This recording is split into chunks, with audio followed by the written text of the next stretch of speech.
David Brenner, very bright, very sharp guy, actually worked at KYW in Philadelphia as a TV producer. He hired Jessica Savage, he hired Ed Bradley, he hired Tom Snyder. He won Emmys for producing documentaries and stuff like that. And David Brenner had been around. He was probably about at least 15 years older than everybody else. Right. And David Brenner said to me, he said, "You're a very funny guy. You got the moves. You got all this stuff." He says, "But this black anger thing, man, no good." He says, "I'm a Jew. We got anger too. Right. We got longer anger than you got.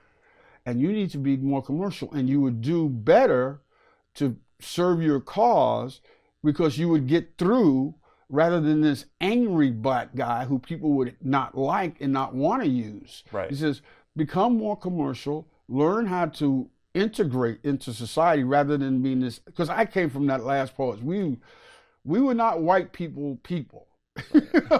We were not into that. So my thing was very much not liking white people. So that's the first time we actually, hooked up on that whole situation in terms of making that change. And Brenner would sit with me and explain, it sounds like a strange thing, white lifestyle. Right. And as I started to do better, I had to throw this story in.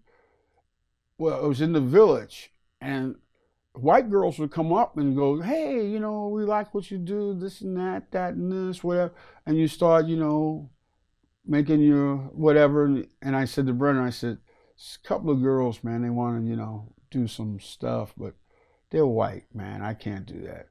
And Brenner says, "Jimmie, when the lights are off, it's all the same." David Brenner had money, okay? So he lived on 69th and 3rd. We lived in Spanish Harlem, we lived in whatever Harlem, I lived in the South Bronx.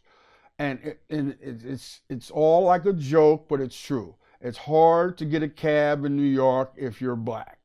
So Brenner would always go out, get the cab, we'd run in, and everybody get the thing. Okay, we would get in the cab.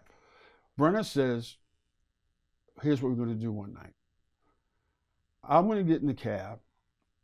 You're going to get off at 69th and 3rd. I'm going to go up to Harlem." Freak the guy out. So we did that one night, and Brenner says, "We're going to do that story on the Tonight Show." And you go, "Tonight Show? We're not making any money.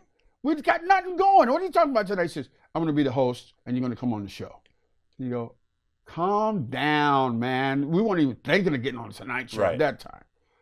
Like 8 years later, he's the co-host. I'm doing the Tonight Show. He just walks by in casual and says, "We're going to do that cab story tonight." That's funny. Like, whoa! He kept his word. I wasn't even thinking about that at that time.